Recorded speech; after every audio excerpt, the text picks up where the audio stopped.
It's good to see you.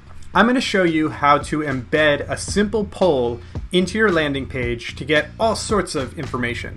So I have this newsletter called Would You Rather, where I just share would you rather scenarios. So I think I want to include an example of that in my landing page. I used a tool called Pollsify to create this simple poll.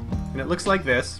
I just asked, would you rather have cake or pie? That was one of the recent questions. I'm going to add this to my page just to give my audience a taste of what they could, no pun, well, pun intended, if they signed up for the newsletter, and to make the page more fun and interesting. I'm just going to pull in the content URL element, paste in that link to the poll, and guess what?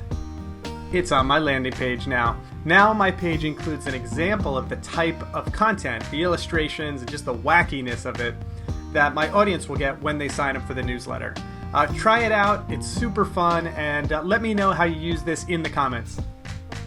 If you want to stay up to date on all the ways Aweber can help grow your audience and build your business, subscribe to the channel.